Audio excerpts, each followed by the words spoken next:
A good Friday morning to you. I'm already off camera on this because I'm used to only 3 of us being here this week. But Matt Iwanyk with you. Tom Gazzola making it in just in time for the Hangout today. What's Tom, the problem? Welcome. What's the problem? You made it. You made it. I'm here. So good on you. Thank you. I wasn't expecting you. I'm very excited for today's show. Barnsley's here. Cheese is here. How could I not be here? Well, it was 9 o'clock and you weren't here. So There was Tommy some time. concern. I want to blame traffic, let's do it. but I can't. I wasn't on the road. I don't know. So We've got some terrible drivers out there. I just want to say we that. always do. We really do. And they should not be driving in rush hour. I'm just going to say that. Especially with a little sprinkle of rain. Yes. Yeah, and we're getting to that point where it's scary, where we might have freezing rain. Yeah, Barnsley not good. I think you guys just need to get the EST chopper in the air and do some road reports. Hello, Pauline Higgins. We're working on that. Yeah. We're working on that. That's the next big step. That's the We're next not going to do an afternoon show. We're not going to do anything else. We're going to get a chopper. That's in the budget? It's going to fly us around. That's well, it's going to just destroy us. But Get we're me going to to the do chopper. it. We're going to do it. By the way, Dan Barnes from Postmedia with us here, and Brian Cheeseman of the Edmonton Elks. What is the title you would like to go by? Because we're looking as like on the website, and you're like Director of Sports Medicine and Rehabilitation. They made you a director. Yeah, You worked hard for that. anything's possible, I guess. Do you go around town just saying that? No, I just basically tell everyone I'm the head therapist for the Edmonton Elks. So That's it? Yeah, I'm a simple guy, Matt. But I gotta. Yeah. Okay. in these organizations, as we know, Cheese, they categorize your pay by your title. So director, that's getting up there. Attaboy. He worked his butt off. And he still does. And he's got the nice Yeah. little Elks hoodie that's going on. Yeah, he does. The CFL's really actually been launching some solid gear. Yeah, lately. like the Turf Traditions line this year specifically was awesome. So like, figured I'd throw it on today, and yeah. Is there a truck where one of those might fall off the back where an Italian guy might be able to snag one? Ooh. Hey, You're talking about me on that as the Italian guy, right? that's right. It was just a Iwanyk. I might know a guy who knows a guy. So. All right, see? Gotta have a guy. Yeah. The Hangout is presented by Mott's Clamato Caesars, available in both original and variety 12 packs. A great pack size for entertaining hanging out with your friends. Mott's Clamato is the top Caesar brand in the country with over 400 million cans crushed by Canadians every year. Cheers to the Hangout. Cheers to Mott's Clamato Caesar. Dan, you were with Postmedia, you do a lot of CFL Olympic coverage stuff. Do you focus much on like the Oilers or anything else, or are you pretty in tune with the CFL? I haven't seen the delightful Tom Gazzola in his natural habitat since the playoffs. Yeah. Right? Yeah. No, I don't get down there at all, but I watch him like everybody else watches him from a distance, which is the safe place. No, mostly football, mostly Olympic sport, and now mostly long reads. Yes. You got 6,000 words in you, Tommy? No, I don't even know 7 words. Okay. So like features and stuff? Yeah. I just did the. I think the piece I did on the Heritage Classic ran about 6,800 words. Wow. Yeah. So it was an oral history of the original one. Barnesy, I mean, there's so many things that you and I can talk about, we can all talk about, but I felt, and I said this on our shows earlier in the week, that was a really good night for Edmonton, the city, and Northern Alberta. And you've been around this game, you've been around the team, you've been around all the organizations, Elks included. Like, if someone didn't read the piece, which is a shame, what would you say about what we witnessed that night? Well, it was explained to me that it was something that Edmonton is typical or is known for. Sure. Rallying the troops, doing something that nobody's done before, pulling it off despite the fact that everybody says, this is a stupid idea, right? How are you going to do this? And they had to change it because the original idea was for an all-star game. Mm-hmm. And as the NHL told everybody, all-star games are schmooze fests. Nobody wants to schmooze outside when it's minus 25, right? I mean, Hey, Visa, come on to the game. Exactly. You can sit, here's Not a a parka chance. for you. yeah, and- your beer freezes. That's not a perk. So, but they did. They pulled it off. They made money. They made scads of money. 20 years ago, they made them, I don't know, $1.5 million ish. That's it? Oh yeah. Wow. So that's like what, 3 million now? So they did just fine, and they set the template for 37 more games after that one. Yep. So they did it right. They made all kinds of dough, and the NHL stepped in and said, "Yeah, our show now." And whatever. It was too much risk to take over and over and over again. Yeah. Right? Especially if it's not going to be in your home. So why would they want a piece of it if it's traveling the league? So it makes sense that the NHL runs it. I don't know if they still make money. It depends who you ask. Sounds like they did. Yeah. So it's good on them. I mean, it's a good show once every 20 years. You don't want it coming back over and over again. Yeah. Good point. I wouldn't mind it a little sooner, I guess. But that's because I don't know. There's just something about that outdoor festival that it's like having the Grey Cup in town and getting that once every 10 years. Like, waiting another 20 would be a little sad just because we don't get enough in this, like the city we live in. Finding new ways to get Commonwealth being used more. That'd be the only way I'd go. Like, yeah, if it was every 5 years, yeah, I'd be like, this is way too quick. Yeah. I think it becomes a bit of a catch-22, though. I mean, the fact that it doesn't happen often makes it more special when it does happen. And it drives the hype and it drives the energy in the city for it. So, did you get to the game? Yeah, we actually... Did he get to the game? Just making sure. Oh, you got to hear this. We okay. Yeah. got a behind-the-curtain kind of view. Obviously, having worked with OEG for 11 years previous and knowing Brad Harrison and Jeff Lang and TD Force and those guys with the Oilers, when the event came up, they asked would we be interested as a staff, myself, my assistant therapist Lisa Swallow, and our equipment manager Dan Rosnow, would we be interested, in being a part of it? And I mean, we're not going to say no. I mean, we had a front row seat to the whole weekend. It's good to watch other pros work the same roles in our space, and we glean a few ideas from them too, so it becomes a bit of a professional development opportunity as well for us. So, I heard, confirm or deny, it's up to you. I heard that the NHL yelled at you guys for doing something that you weren't supposed to with the cart. Oh, yeah, that's I can confirm that.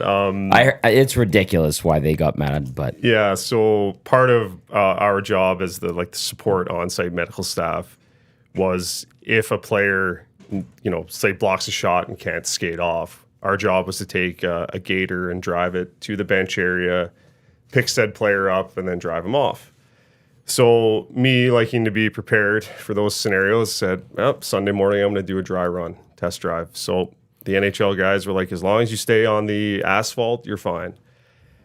Which is great in theory. The asphalt ran out, the on-field graphics were in the way, so the only way to get to the bench was to drive across the graphics. On top of that, not knowing what all these cables were, there were pyrotechnic lines running everywhere. So me just not paying attention, I guess, and wanting to make sure that I could get there as fast and quick and as efficiently as possible. Took a hard right, drove over, it would have been the Oilers player, pulled right in by the bench, backed up, and there's these two guys from the NHL come running and screaming, "You can't be out here, you can't be doing this." Well, actually, we have approval from so-and-so. Well, I don't care. So-and-so's boss is up in the box there, and he's radioing us and yelling at us. So I tend to operate on the principle of it's better to beg for forgiveness than ask for permission. So 100%. Yeah. But that's like stepping on the logo in the Oiler room. Can't be doing that. Okay, I hate that argument that teams have. If you don't want someone walking on your logo, why the hell is it on the floor? Exactly. Yeah, it's just a flex. Yeah. That's all it is. Yeah. And I love when they put something around it so you also can't walk in front, on it. And it's like, just get it off the floor then. Yeah. But like the Oilers did it right. They moved it to the roof. Yeah, and a lot of teams have done that now. I know Hamilton in the CFL, I believe they have their logo on the floor. So anytime you see a shot of the locker room, it's all cordoned off. And just so you crowd with the players, right? Yeah. Just so everyone's a little closer to the players because you have this big space that's taken away because of a logo. Players, I'm sure, love that part of it. Oh, yeah. Yeah. Barnesy, do you have any logo stories? Because I remember in Minnesota, Jim Matheson, he got into it. Stepped on the Wild logo at one time. And the poor girl, I can't remember, Jennifer, I think was her name, was like, "Excuse me, please don't step on the logo." And he goes, "Why don't you win something?" Before telling me not to step on the logo. And I was just like, there's the Hall of Fame card. Yeah, not many people get to pull that one out. I remember getting yelled at by Sparky now and then. Because, you go in, you've got a mission, right? Mm-hmm. You got so many minutes to get so many interviews done. And sometimes, it's, you see a guy just waiting. He's not talking to anybody. You go there, you walk straight to him, and I've stepped on a logo. Yeah. Not a good idea. who the heck was it? We were somewhere on the road in the playoffs, really small dressing room. So the Oilers were on the road, and I thought, it seems to me they brought a mobile logo, and they threw it on the floor, and somebody got in trouble for stepping on it in a visitor's room, for crying out loud, where you least expect it. And Cheese is nodding because did you guys transport a mobile Oil Kings logo for your 11 years there? Yeah, we Rogan Dean, equipment manager, always had this huge carpet that would roll up, and we would take it with us, and try to make a little bit of home wherever we went, whether that was Medicine Hat, Moose Jaw, or Everett, But the thing about the logo too, it becomes a bit of a fine jar thing, right? So you step on the logo, you pay a fine that goes in the staff fund or the players fund, and but yeah, I think it is a bit antiquated and outdated, and. Well, and try to get money out of the media now. Forget it. Well, and out of players too is not as easy as you think either. So Yeah. Barnesy, jokes on everyone because there's nobody left in the room because there's no media. That's right. Well, That's very sad. it is. It's rough, and like for the CFL especially. Like, how has it been for you trying to find stories and stuff? Like, I know this year they opened up a room a little bit. Was it a little better this year? Yeah, or? but here's a confession. I haven't been covering the league since I was told not to cover the league. So we're doing less of it, much less of it, and that's sad. Yeah. In other CFL towns, there's more coverage from Postmedia, Winnipeg notably, where there's a team that's on the verge of doing some good things again. So yeah, I haven't been around, and the access was fine, right? When I was there this season, the access was perfect. I mean, Hernan does a good job. He understands the game, right? Not every story is a positive story. That's the way it goes. Yep. You went 4-14. There's not a whole lot of positive to write about, but when there was, and it was Trey Ford, and over and over and over again, we wrote all that. So I have no problem with the access. It's just it doesn't. For us, it doesn't drive a lot of web traffic. Yeah. It's I don't know. It's hockey in this town. Yeah. It's not hockey. It's Oilers. Yeah. Right? Like, Yeah, it's yeah, not yeah. even, like, we can't even say fully No, hockey and right. stuff. That's Oil what I Kings, meant. like, But yeah, no, yes. I know. But that's, some people love to say Edmonton's this massive hockey market, and it is a good hockey market, but ultimately it's the Oilers Yep. that Yeah. dominate. And I always go back to when the Oil Kings were going their runs at Rexall. This city was starving for playoffs. They got to a Game 7 of a WHL final, and it wasn't sold out. Yeah. And it's like, if this city wants that playoff hockey, well, here's the playoff hockey for you. It's a championship, Game 7. What more could you ask for? And we didn't pack Rexall for that. It was I think it was 14,000, so it was still a really good crowd, but we didn't get the 16,839 or whatever was the official sellout. So, like, the Oilers do Nice recall. I know. Yeah, 16,839. I remember that night. I could remember some useless information. You want me to remember important things? Right. Not a chance. You want me to tell you something that happened in a Simpsons episode in season 3? I got you covered. Okay. Yeah. I'll You need that remember. for an article. You I'll let me know. remember that. speaking of Rexall and The Simpsons, I'll tie a story together Oh, for you. Yeah. Wow. Nicely done. Smashing Pumpkins played, I think it was the last year that Rexall was open. Okay. So I was sitting in my office, and Dave Shaw, who was the events manager for Northlands at that time, came in. He's like, hey, someone from the band, we need them checked out. The rock doc can't get here until another 2 hours. But, Rock dog. it's important. Like, they're asking for a medical person to check him out. I said, yeah, sure, no problem. So get led into these locker rooms in the back hallway at Rexall. And I'm sitting there, I've got my back to the door, and I hear the door open, and the guy walks in, and who is it but Billy Corgan? So he sits down and he says, hey, Billy Corgan, Smashing Pumpkins. And it was the opportunity of a lifetime for me to say, Brian Cheeseman, smiling politely, and I completely dropped the ball. And to this day, Rogan Dean never lets me live that one down. And Ryan Frankson as well. Like, we're, huge Simpsons guys, and opportunity of a lifetime to play that reference and just fumbled it. Although I wonder how many times he might get that and if he enjoys it or not. Yeah. Well, do you think he does it on purpose now? I Because don't it's know. such a thing. It might be part of his shtick now, too. Right? Yeah. So, Right? Right, because otherwise you just say your name. Yeah. Hey, Billy. Yeah. No. Do you go walking around town, Tom Gazzola, Edmonton Sports Talk? Yes. Yeah, Yes, well, I you do. would, though, You wouldn't wouldn't be surprised. Yeah, would. I do. Yeah. I don't want to know what Tom goes around calling him saying all the time. You know, Who? like, Right. Who? there's a couple of. I'm sure there's a few different things he'll reference himself as. So Hi, Dustin Nielsen. I'm kidding. hi, I'm YouTube Trev. Yeah, YouTube Trev. Pleasure to meet you. Sticking with the CFL though, like, well, two different questions for you, but I'll start with you, Brian. With Trey Ford, how fun was it watching him from the sideline this year? It's like a video game come to life, honestly. And we knew what he could do. I mean, we have a front row seat to it every day, but when you watch him absolutely juking defenders out of their cleats, and you know the defender thinks they have him dead to rights, but he's got another move or he's got another gear, like it definitely re-energized our locker room and our team for sure. And yeah, he's an incredible athlete, and to see what he's going to be able to do moving forward, there's more there for sure. Is this the face of the franchise now? Like, like Chris Jones No says, question. open competition still. Yeah. He's the leader going into camp. Chris Jones is the guy who didn't start Trey Ford for 8 games. So remember that. The kid was, he didn't suddenly get good after 8 games. I'm sure he learned a lot in practice, but he was good to start the year. And who knows what they might have done if he'd played the first 8 games. It might have been significantly different. Who knows? But I can't imagine a scenario where he doesn't start, Yeah. day one. If someone, Barnesy, were to suggest to you and say they're in management on the team or a coach or whatever, saying, yeah, but Taylor Cornelius has all the tools, plus they gave him that contract. True. Yeah. And money talks, I get Right. it. But performance has to, especially after the kind of seasons this team has strung together, right? Because before Chris Jones got there, they were 3-11. So it's been it's a long drought. And I don't care what kind of money you're spending, because you're spending money on Chris Jones too. True. So just win. And I think your best chance of that is with Ford. Yeah. And he can sell the product too.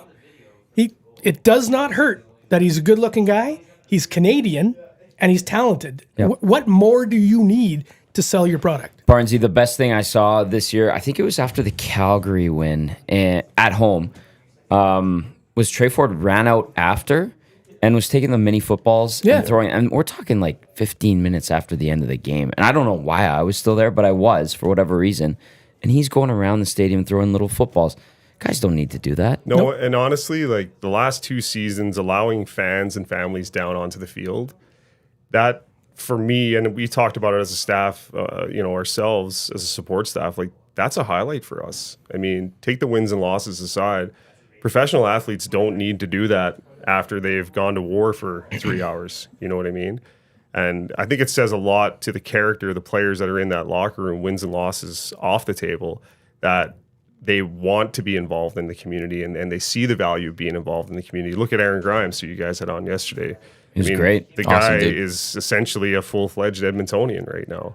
And, that's what this league is all about. Like, there's only 9 teams, and if you entrench yourself in the community, it's better for everyone in the long run. I stand by that. I think the Elks this offseason, you need to sign Trey Ford to that extension and have that big press conference. Yep, and because he's right. And it's he's that gotta marketing be, too. It's he's the got way to you be in can the community the whole as much as you can get him here during the off season, because you got a lot of tickets to sell. You plaster his face all over the city, Yep. buy your season tickets. Yep. Here's your franchise quarterback. You give him the jersey. You have the whole day where he goes around, does media, because he's now the quarterback for the next 4 years, including this upcoming season. I think that's got to be like priority number one, because one, it's important for the on-field product. That's an important thing. You need a quarterback, and he's showing that he can be it. And 2, from a business perspective, like if you're Rick Lawler, what better way to sell this product right now than with Trey Ford? I talked to Rick about that very thing, I don't know, 6 weeks ago. I can't even remember when it was, at least a month ago. And he said, he brought it up that he hopes they can get Trey to spend, quality time and length of time here in the offseason. Because that's exactly what Rick is planning, to make him the face of the whatever campaign or campaigns they're going to start. And it starts with season tickets for sure. Yeah. And after that, then it's, whatever casual ticket prices you can come up with and promotions you can come up with that kid. And I also spoke to Trey Ford's agent, and I think the kid's just a natural. I think he's always had that ability to just reach people. He's an honest, humble guy who has all kinds of talent. And I think that's a great combination, and they need to exploit it. Yeah, all we've ever heard from, and you're around him a lot closer, he's just salt of the earth, like awesome dude, nicest guy that you'll come across. Yeah, like if you didn't know he played football, you wouldn't know he was a football player. You'd think he's just an average Joe who works a 9-to-5 job. And yeah, there's some personality there for sure. And I mean, he's very appreciative of everything that gets done from our side of things. But yeah, I mean, like the Spider-Man quote, with great power comes great responsibility, right? So if the keys to the kingdom get handed over to him, then he has to step up, and I think he will. And not to take anything away from Taylor, because Taylor Cornelius can do it too. But to your point, Dan, I do think that the marketing piece, you go with what's hot right now, and in Dahmer's eyes, I guess at that back at the headquarters at HQ, it's Trey Ford, and why not, right? There's a lot of Trey Ford jerseys starting to pop up. Yeah. I noticed that too. And I think there'll only be more if people know that he's locked up for another 3 more years or whatever. True. Because the CFL, one of the biggest struggles that they have when it comes to marketing players is, are they going to stay? Right. And then when you have the Canadians too, generally a lot of Canadians will sign that contract or like get drafted, go to the team, and then sometimes they gravitate back home. And they, Mark Cordy came back here from Ottawa. That kind of happens. But if the Elks could say he's here for another 4 years. Well, and a lot of those Canadians are offensive linemen. Yeah. How much of a campaign are you building around an offensive lineman? Right? People don't know who they are. Yeah. They honestly. So the fact that he's the starting quarterback, that's like gold. Yeah. Just, cash it in. Should the CFL add something for benefit of having a Canadian quarterback? Because it's not a ratio thing. What do you mean add a benefit? It's not a ratio right now, so Right. he doesn't count as a ratio. Should there not be something then, if you are going to play a Canadian at the most important position, that either should count towards ratio, which might be tough because then you need backup Canadians, or maybe it counts for a couple Canadians or something? I think you have to look at it as that's your goal, is to have Canadian quarterbacks. So if that's an unstated goal, I don't think you get compensated. I think it should just be part of what you should strive for. Yeah, Right? yeah, I agree, because then you have teams that are going to try and exploit that. Yeah. If having a Canadian QB helps your ratio, well, they're just going to dress a guy so they don't have to dress another guy somewhere else, right? So Yeah. Like you're not Brandon cheating, you're not Bridge. trying, right? Yeah, that's true. Like Brandon Bridge, remember Air Canada? He was supposed to be the next big thing, and it just never panned out with a couple of teams. And I guess he kind of lingered just for the sake of having this He's an Canadian athletic guy, quarterback. but I don't think he had the Yeah. tools to be a quarterback. Right, couldn't Whereas put it Trey together. Ford looks to have those extra tools beyond his feet and his athleticism. Yes. Right. All he has to do is get sharper at reading defenses, sharper, quicker, and that's going to come with experience. And yeah, getting the game What's he time. started? How many games has he started? 8? 7 or 8. Yeah. Yeah, 'cause he started 8 or 9, whatever it is. 3 Doesn't last matter. year, but got hurt in 1. Yeah. Yeah, And then this year he took Oh, yeah, over so from it's Winnipeg. more than that. So it might be 10. But it's double digits, 10 Yeah. or 11. but one doesn't count, I'll say, because that injury game. Well, I think it was the second or third play of the first series where he Yeah. got hurt against Calgary. Yeah. Yeah, Made threw a a nice, ran around, threw it deep. I think Yeah. Kai Loxley caught it or something. Yeah. And then they did the sneak, and that's when the collarbone broke and all of that. But Yeah. it's Which you had to deal with. It's part of the job, man. It's the best seat in the house most nights. Yeah, you do have a great seat in the house. How do you? I think your game face is on when the cameras are on. Otherwise, you're always yeah. How are laughing, you on the having- sideline? Stoic? Do you? He's is all there- business. Is there ever emotion? Because I see some guys on that sideline on the business side that at times I could see the emotions kind of come through. It's hard not to be invested when you spend the amount of time and energy throughout the week in your job to get to game day. It's hard not to be invested, but at the same time, you've got to be cool, calm, and collected, because if it does hit the fan, like, you got to be able to react, right? And I think people in my role, like, we watch the game a little bit differently than the average fan or even a coach. A coach is watching for the what ifs. What are the outcomes of the play? Is it a gain of yards, loss of yards, a turnover, whatever? We're looking, what's the potential for injury here? And for me, it starts, I watch the line first. Okay, looks good on the line. Now what happens when the ball moves? Oh, Kevin Brown's got the edge. Is he clean? Is someone going to hit him on the outside of the knee? No. Okay, he's fine. Then, like last year with Kenny Lawler, when he comes back, you watch that catch. It's an incredible catch. But you know, as he jumps that high and falls that far with someone landing on top of him, the outcome is probably going to be an injury. And sure enough, he breaks his collarbone. So oftentimes what I'll do is PVR the game and then go back and watch the actual game after, just to see what actually happened. Because a lot of things will happen from a play standpoint that I don't pay attention to or don't remember in the moment. So That's an exhausting way to watch a game. it is exhausting. It is exhausting. How was the transition going from hockey to football? You know what? Not as hard as you would think. If anything, it was just volume. I mean, you go from dealing with 22, 16 to 21-year-old players to at training camp dealing with over 100, grown men who have played football for years, who have a rap sheet of injuries from head to toe. So the volume piece was the biggest piece. But then instead of being a party of one working with the athletes, I have a group of 4 that I work with throughout the year, plus 7 or 8 doctors that we have too. So now on top of the therapy piece, there's a bit of a management, director, I guess, component that Look comes at into you it too. living up to that title. Well, you never know who's watching or listening, Tom. I know. So. I know. I'm teasing. No one cares about this show. No one cares about us. Except Hernan. He might be listening. Yeah. He might be Probably watching is. right now. Yeah. Okay, I have something to say. I watch you, and for many years I watched you with the Oil Kings because we both worked under the Rexall Sports / OEG umbrella. I watched Cheese when he goes out there, whether it was I was doing those games on the sidelines or I'm watching in my seats or watching on TV, and there's an injury. I watch his face and I see him get out there, and he's like very stoic, and he goes very seriously. I always wonder what he's saying, and I wonder like, okay, where does it hurt? All right, we're gonna deal with this, and then you kind of bite your lower lip, and it's almost like, okay, we're gonna get you up, and we're gonna get you out of here, and I'm gonna handle this, and you have this like look like, I'm not mad, I'm just disappointed, but I'm gonna deal with this.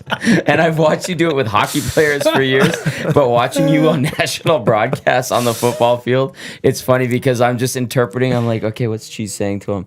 Okay, he's not mad, but he's disappointed. You're pretty bang on, Yeah. Tom. Where does it hurt? Yeah. Yeah, there it is. Okay. And I love it. I'm like, that's Cheese playing the role. So we actually had last year in Saskatchewan in September, Darrell Walker, drops a ball. Shocking, I know. And Oh, sure. He's gone 5 minutes. so he's down and he's holding his hand. So myself and Lisa go running out to him, and we're like, Darrell, like, what happened? Are you okay? He's like, I got a hole in my glove. So like, you took a knee because you have a hole in your glove? Yeah. All right. Well, the rule is we come on the field. It's three plays. You're out. So we bring him back to the sideline. We lose track of him on the sideline. And all of a sudden, like, we look and he's back out there. And, Taylor's our QB that game. Scrambles. We're in field goal range. No, actually, we were in field goal range. Taylor scrambled. We would have been inside the red zone.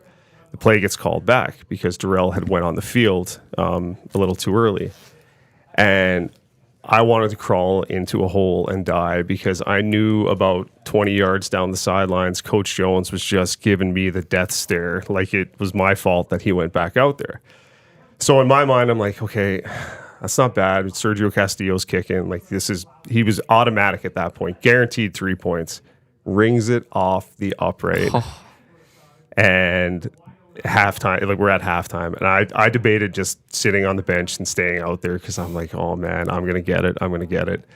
But yeah, at the end of the game, I went in and I talked to Coach and kind of explained what happened and took my medicine. But yeah, in the moment, I just wanted to dig a hole in the turf in Regina and just crawl in there and die. Or bury Darrell Walker. Right? It reminds me of a little bit of a story. We've talked about this one before. JMO had with Nealon Green. They were out in Toronto one year, and he was just not throwing well that game. He was like whipping at receivers 5 yards in front of him, just completely off. And at like half, the trainer went up to him, was like, "Are you okay?"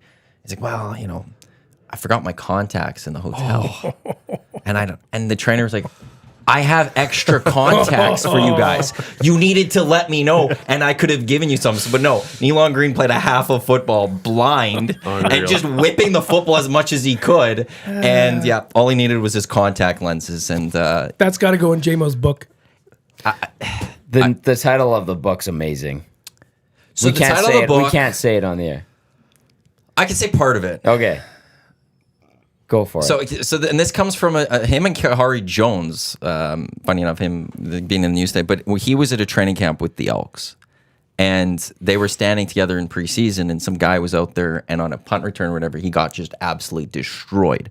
And when the trainers went out there and asked, "How you doing?" he went, "My bleeps bleeped up." All right. And that's the title of Dave's book.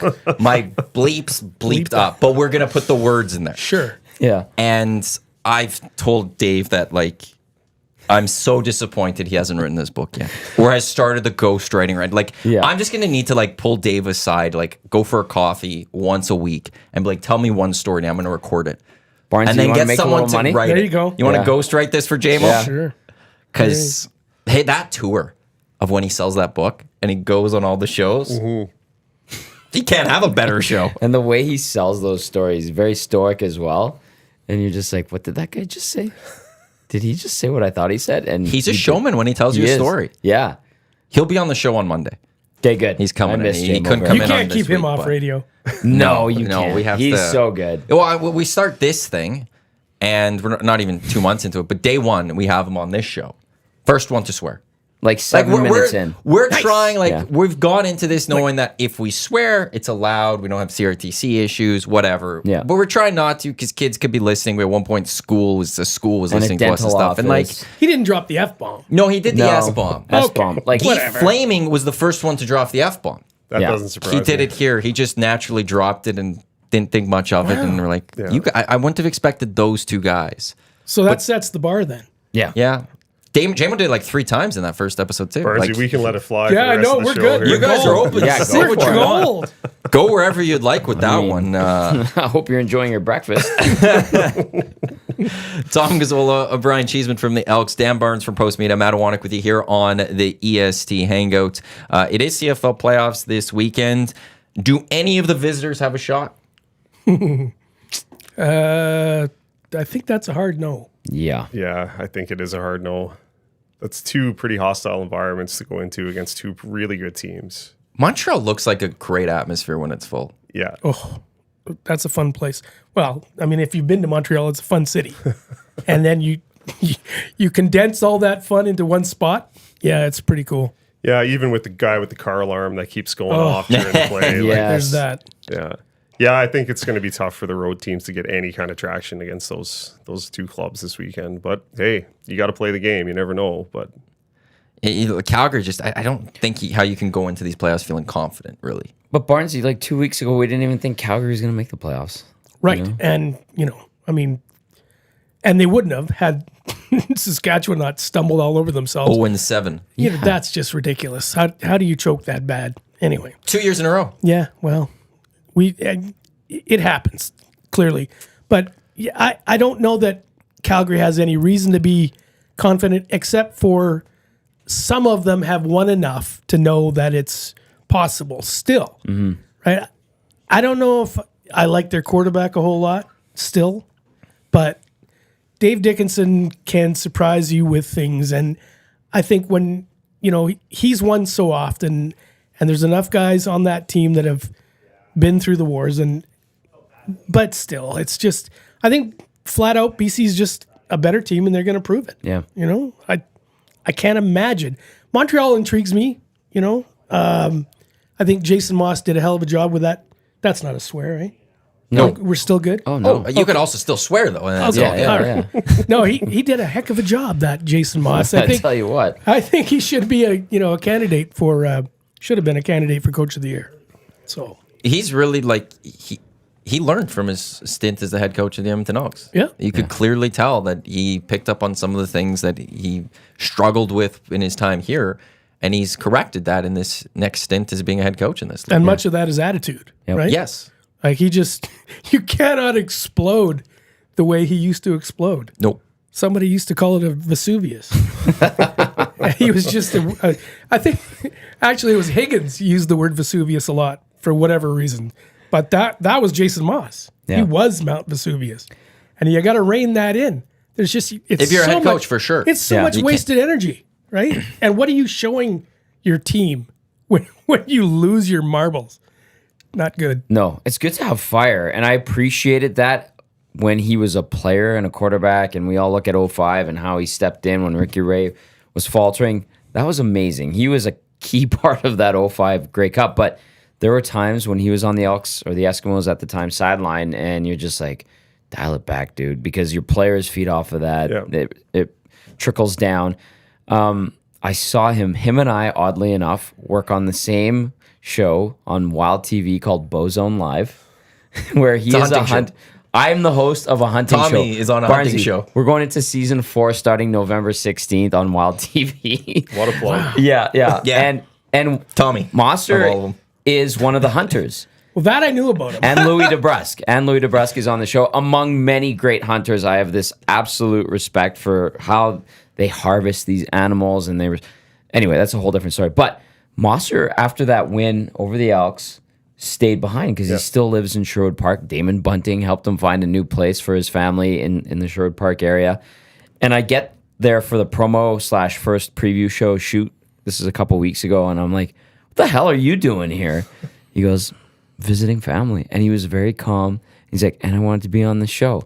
And I started talking to him about the game naturally because going as a fan that day was like, this is they're going to end the season at home. Well, what a great first half. And then the last 3 minutes, sorry, Cheese, I'm taking you through a nightmare. good, bud. Sort of drag you through it again. It's a rough one. And then like turnover, missed field goal.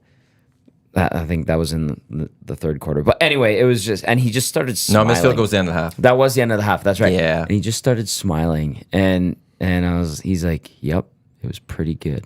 I was just like, I think he also learned from the fact that he wasn't a head coach for a while, yeah.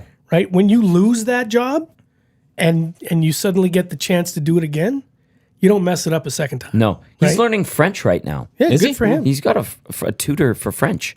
Well, I think in that town, it's a must. Yeah. How do you communicate with, half the more than half the population? Right. So So good idea. lessons learned. Yeah, you're right. What do you guys make of his little offensive play that he's pulled out a couple times? The little The punt. the little punt that goes 6 inches and it's automatic first down.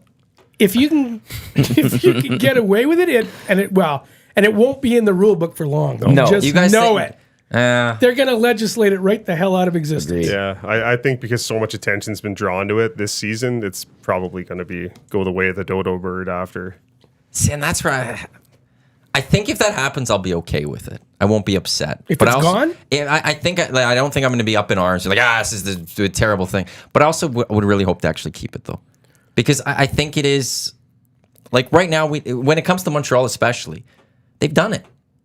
You be prepared for that if you're a defense. Right. Understand. Have a guy. We had Aaron Grimes yesterday and asked him, like, how would you maybe coach against him? He says, maybe you have a spy and you have someone close to the line so that if you see that drop pass, they can't do it because you're too close, or they're going to take a real gamble there where they might just turn the ball over completely. It's like the shift in baseball, I think. It's in the rule. It's something that's different. Is it the best, always for entertainment value? Maybe not, or logically type thing. Because it looks ridiculous. It does. Yes. But I don't know if I didn't really like baseball banning the shift as much because I feel like And hitters that's- learn to hit the other Right, way. That's Yeah. strategy. And here it's This is not strategy. This is gimmick. Yeah. Well, but also the defenses don't play so far back. Yeah. 2nd and 20, don't have guys 15 yards off the line and further. True. Have to have someone that's a little closer. Otherwise, you've opened this up for that team to go and do something like this. Credit to him or whoever on his staff read through the rule book Right. and isolated that and was like, hey, we can do this? Because the Credit rule's to been them. in there forever. Yes. And nobody's done it. I don't remember ever seeing it. It's entirely possible it happened on occasion, Sure. but nobody's put it into the game plan Right. and trotted it out that many times. Like I know under Jamie Elizondo in the 21 season, we did practice it Oh, yeah? quite often, but we never used it. I remember the first time I saw it happen, I'm like, what the hell is going on here? And then we ran it a few other times throughout the course of the year, but never in a game situation. I'll give credit to Marshall Ferguson, who was on the call for the first one. It was right away he knew. Yeah. Like he knew what was happening and that it was the first down. And because I think the majority of us watching were going, what did Montreal just do? Yeah, reset the downs. What? I'm like, pardon me? They were like 3rd and 20 or 2nd and 20. I'm like, what do you Dusty mean would have been yelling, "What is happening?" Yes.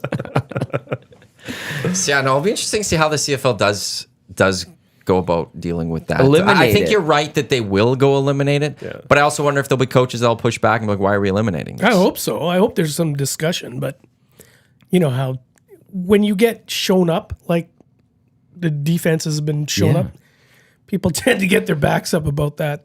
So Yeah. and it's controversial and it doesn't look really good for the game, No. right?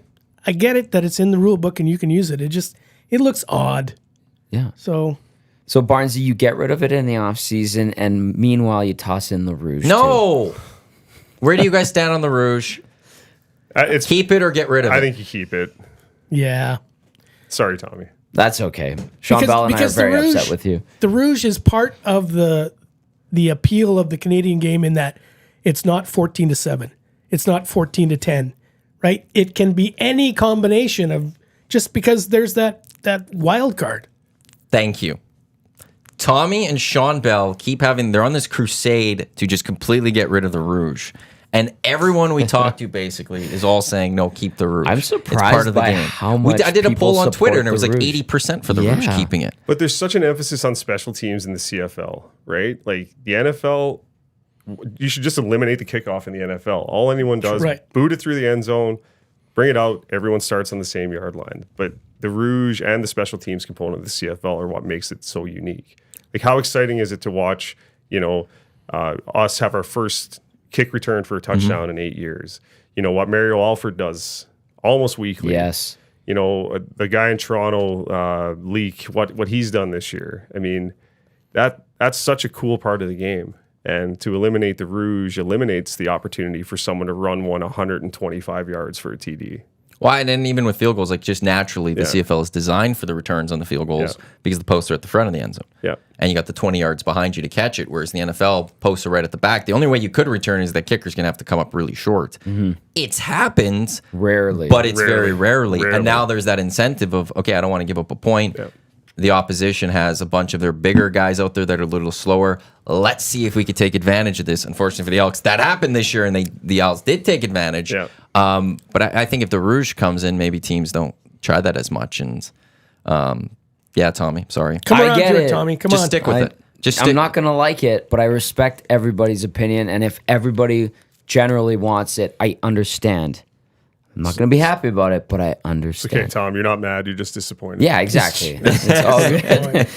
We did get a text, 780-218-9999 if you want to get in on the conversation. Chris from Red Deer, what's up, Chris, says, you really think contact lenses would have helped Nealon Green? Oh, boy. Let's hope so. Ouch. I think for Well that played, game, it would have Chris. helped just slightly more. Or at least it would have helped the receivers trying to help out Nealon Green. When That's too good. He's trying to whip a ball 20 yards, but the receiver's only 5 yards away. I miss those years of the CFL. I'm not going to lie. They're not like JMO has all those stories of that time. Those stories aren't being said about the CFL nowadays. No, but like when that blackout happened, were you on the road, Barnesy, when the blackout No, happened in Toronto? In Toronto, I was not. I believe Hall of Famer Vicky Hall was on that trip. Yes, Vicky Hall, absolutely tremendous. But it got so bad that I think I heard a story. I think it was from JMO. Like Tom Wright had to give money. His bag own of They're money. out Yes. of per diem. Yeah. They needed extra. And bank machines weren't working. Right. Yeah. Unreal. then- But that was crazy, the blackout in Toronto that year. We'll have to get JMO tell the story a bit better on Yeah. Monday. But there was I think the Eskimos at the time, they got to go to like a sport check or something to get some essentials because they only had enough for a few days. And the guys came on the bus and they took advantage of the situation, grabbing like ski boots and a bunch of different things because they thought, we could get whatever. And Tom Higgins had to go on the bus and okay, guys, bring forward the stuff you don't need. We got to bring it back. Isn't that called looting? Yeah, but they were told you What could the go in and heck? take stuff, and they took a full advantage of the idea of you could go take something, have at it. So, yeah. You've got offensive linemen with snowboards. There was a little I'm doc kidding. done on I'm making that up. There was but- like a little documentary that was done on it. Really? Dave was, yeah, I think TSN did like a little short thing. It was like a 10-minute doc on that thing, and he was interviewed for it or something. I think it floats out there somewhere. That's good. That whole time of them, being out there, power going out, moving the game. I think a player was getting married or something and had to get back home quickly or something. Wow. There's a lot that goes into what was going on at that time with the blackout. And that was a great cup year for the team. We should ask the guys. Barnesy was on the road for a long time, still is. Favorite road story? You've been on the road with the Oil Kings for so long now, the Elks. Like, it must be a lot different going to the CFL cities than just all those junior cities. The only bus now is to and from the airport instead of from here to Brandon and back. So I don't miss that aspect of it. I would say my favorite road city to go to is probably Ottawa. We stay right downtown. You can walk all around, Parliament, and there's good food there. A couple of good pubs within walking distance of the hotel, so that's good. I love Regina too. Like, the atmosphere there is incredible. Plus, Victoria's Tavern is just down the street from the hotel, which is. But it's the only thing in Regina. Yeah. Hey now. what about the press box? I don't like Regina. Press box is a bar there. Yeah, too. no, I think that's Mike Sillinger's bar. In the press box? No, the press box. I believe that's the name of it. Regina's small. It's so small. I went from Victoria's to my hotel looking for a place to grab a bite, and there was nothing. It was 2 in the morning. Yeah. But there wasn't even like a McDonald's or like a 7-Eleven. I didn't come across even anything that would have been closed. That was just closed. I came across nothing. I don't have good things to say about 24 Regina. hour But Saskatoon, Chinese food, amazing. Sorry. Nothing like Like, that. the cool thing about Ottawa too, like where that stadium is, they have that whole entertainment district around it with the bars, the restaurants. It's unbelievable. If you could ever replicate something like that in Edmonton, it'd be just amazing. We've discussed that, Yeah. Tom, and because there's the LRT station, and just on the, I guess, east side of it, there's all those condos that have been built. Stadium Yards, I think it's Stadium called. Yards, and there's more development that's coming with that. There's one spot, I think you mentioned it to me, that's kind of built. It's not leased right now for a restaurant patio. I thought back when Len Rhodes was president, they were actually talking about a project like that would That'd be involve great. some sort of tower Yeah. and retail and all that sort of thing. A stadium district. Yeah. You're not I getting could be rid of wrong.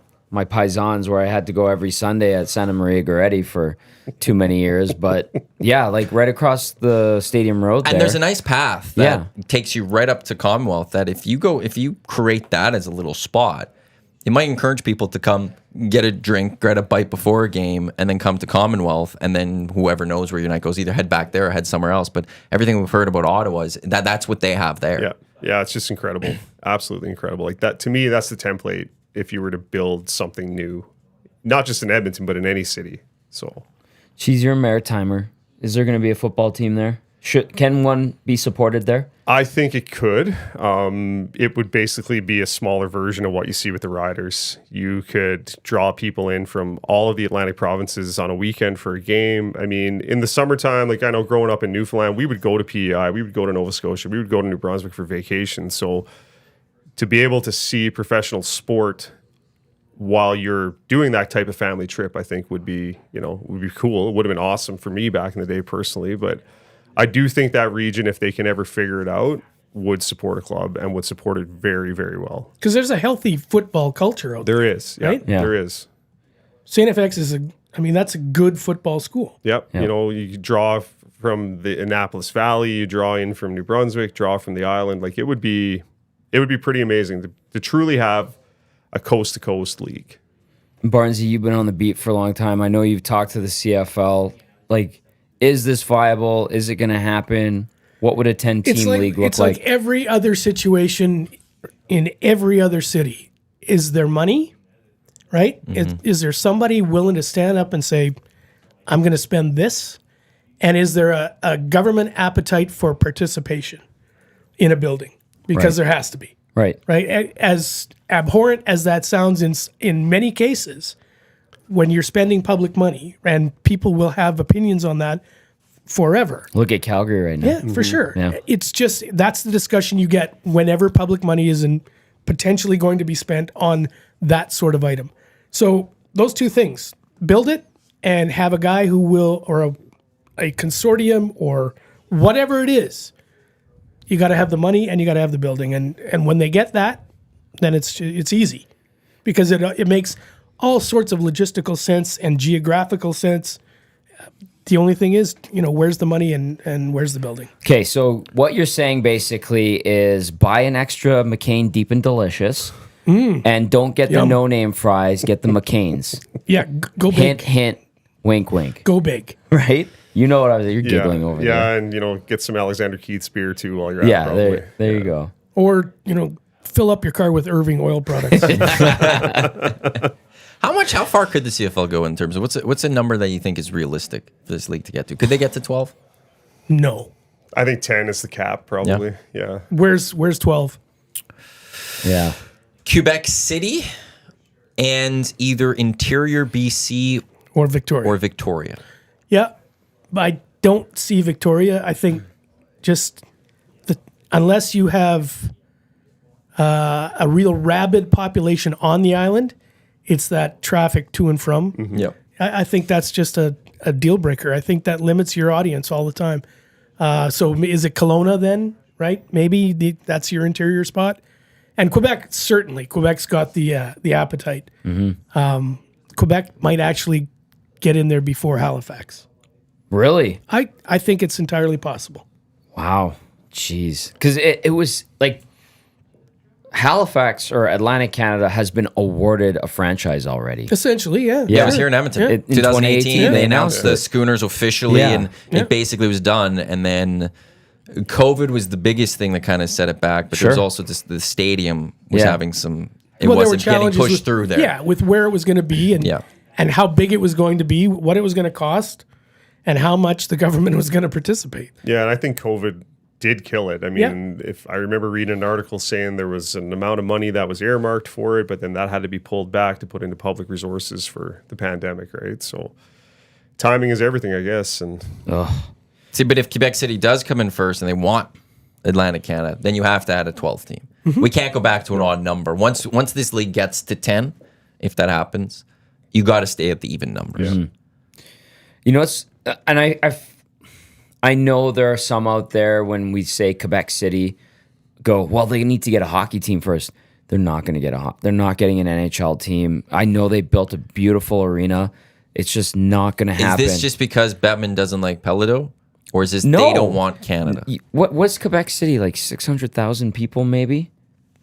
If that? give or take. And it's the amount of revenue that city can generate. Barnesy, back me up on this if you can. I know It's you always will. about money. They're not going to get an NHL team. And I know at the 2016 World Cup of Hockey, a few people that were part of the World Cup were saying when they went to Quebec for those games, a lot of the staff around the building were like, well, this is going to be the new Nordiques locker room. This is going to be the Nordiques equipment room. This is the Nordiques video room. And it was like delusions of grandeur. And we're not going to see an NHL. Like when the NHL expands or when Arizona finally moves, it's Salt Lake is right there. Yep. Atlanta's closer than you think.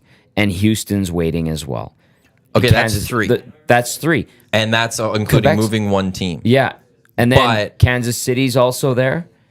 Quebec City is not getting an NHL team. The NHL wants to get to 36.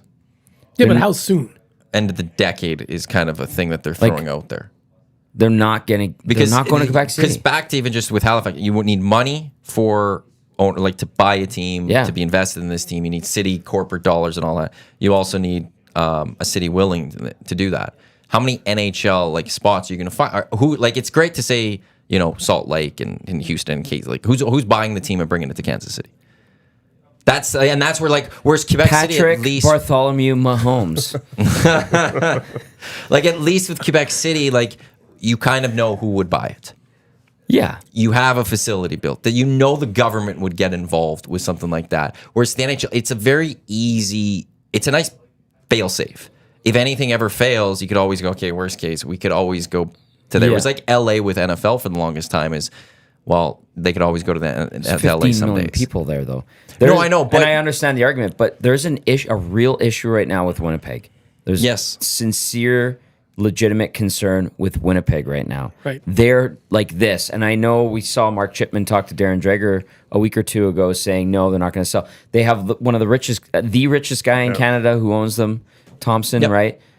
So they're not going to move. But like, there is a legitimate concern in the Winnipeg Jets right now from a league standpoint. But then you also have Arizona that doesn't sell out against the Habs. Apparently, even though they didn't sell out against the Habs, which is ridiculous yesterday, they're not as worried about Arizona. Because I think that would involve Gary himself admitting he made a mistake by putting a team there and allowing the team to move into what is essentially a Western Hockey League facility, right? And the sense that I get just, you know, in all the interviews he's done over the years is he doesn't like to admit when he's wrong and when he's made a mistake. And they put so much time and effort into this too. Exactly. Well, but if you want to look at optics, Arizona looks way worse than Winnipeg right now. Yeah. Right? And has forever. Fair. Right? The players mock it. It's mockable. Totally. Completely. The name is Mullet Arena. I know. Yeah. But It would be. I still think it'd be a great spot to go watch a game. Okay. Like in terms Well, of sure. like, And- absolutely the ones. The idea that you could go watch like maybe a Connor McDavid and a Leon Draisaitl in a barn like Claire Drake. That's a cool experience. Is that worthy of the NHL? No, not at all. But I think it'd be a cool one-game experience. no, and We'll throw it that out has there. to be expensive too. Right? The revenue's not there. Well, they apparently make more playing here than they did at the other place because the tickets are higher. So when they sell the 4,000 a higher price, Yeah, they're but making. if they're not selling out, Yeah. Yeah. yeah.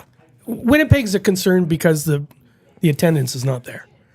And it's also early in the season. There is some momentum behind the Blue Bombers. Mm-hmm. I don't know if that's taking people away from hockey. It doesn't usually, No. but But something's going on. things are expensive nowadays. Cost of living's high. People only can spend so much money. And if right now there might be some people going, you want to know something? I could afford the Bombers right now. Yeah. They're this team that's on a hunt for trying to be a dynasty in the Canadian Football League. Yeah. Right now, I'm going to spend my money with them as opposed to the Jets. I could get the Jets in the new year. In February, March, I could go find the Jets then. Right now, it's Bomber season. And you kind of, I think from an outsider perspective and wanting the Jets to do well, that's kind of what you'd hope is kind of going on out there. If not, if there's something deeper, what the heck is it? Yeah. You know? I don't know. That team has had its share of leadership troubles, but that doesn't usually prevent people from coming to watch. Yeah, it's an entertaining team. There's always something going on. And since Yeah. it moved from Atlanta, it always seems like, hey, something's going on with the Jets. They're half decent. Yeah. They've got some good players. But you have the richest guy in Canada, so how much is he willing to lose if they're going to lose money? That's the other question they have, and I don't know. I'm assuming he'd probably want to be okay to lose a bit because I don't think you want to be the guys that lost the Jets again. Yeah. Oh, no. Right? Like, I don't think you want to be those ones that are like, throwing the keys on the table, either selling to someone who's going to move or giving it back to NHL or something like that. I don't think you want to be those guys. Well, and that's what's particularly embarrassing about Arizona, right? Nobody wants them, right? Yeah. They wind up where they are because nobody wants them. It's an odd situation. And they have squeezed every last ounce of revenue out of that, the Valley of the Sun. And we all know there's, so many Canadians down there and they would love to watch hockey, but it just, for whatever reason, the chemistry doesn't work there. No. And I don't know why. Barnesy, did you travel when it was at the arena downtown? Were you there? Briefly, yeah, for sure. Was Yep. it working? I know the rink didn't work because No, the rink was oddly shaped. Yeah. It's designed for It's a basketball, right? basketball Yeah. rink. Yeah. Yeah, for sure. So, was it working? Man, my memory's so bad. And maybe at that point the Oilers were so bad that they weren't much of a draw. Yeah. That's So fair. it's pretty hard to tell. I think the reality of it all too is like even if let's say they win the lottery and they get Bedard, I don't think it changes anything there. I wonder if things changed if they got Matthews. Maybe. And that's also the one of the things I always go, the NHL never rigs a draft lottery. Yeah. Because if they did, McDavid would have been a Leaf, and Matthews would have been a Coyote. Yeah. That's how it would have played out. But I wonder if there was a local boy that they could have plastered around town, if that could have helped them. Yeah, potentially. And maybe Matthews is that guy, right? But I don't know. Matthews bringing Bieber to Mullet Arena. 5,000 guaranteed. Well, he's now got that Prime endorsement with that drink, the Paul brothers and all of that. So we'll see what type of attention the NHL gets from that. And he's in those weird RBC commercials too. Oh my god, with the bad turtleneck. Yeah, terrible. That's an awful look. And he's got a 5 head, not a 4 head. I didn't say it.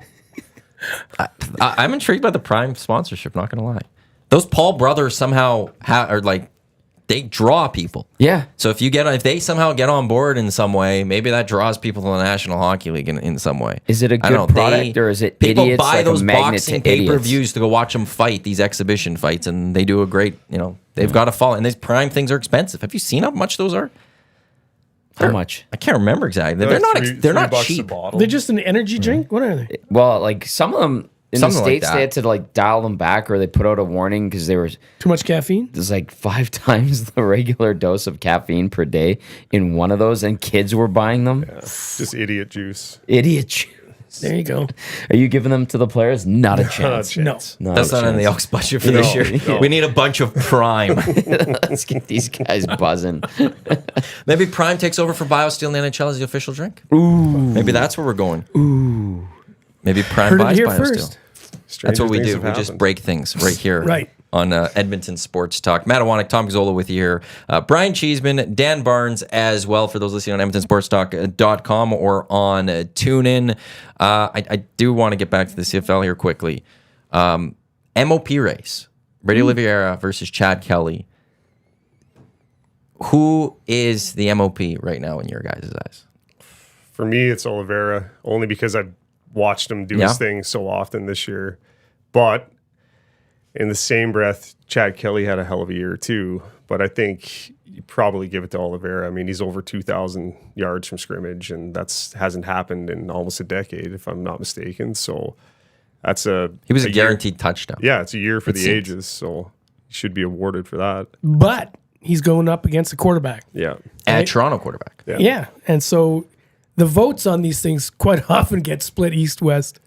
And as a former member of the Football Reporters of Canada, I can say that. I've seen it happen. Former member. Yeah, I'm not currently. My dues have not been paid. Okay. So I'm not going to claim membership. Yeah, so I would imagine there's going to be a lot of defaulting to quarterback just because that's what happens. Yeah.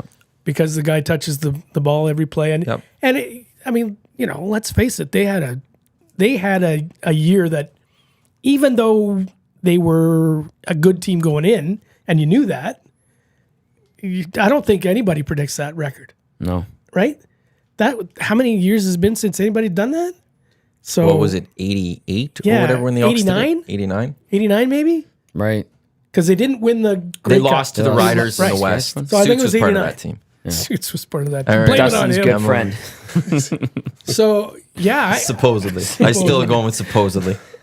So I think he gets a ton of credit for that record.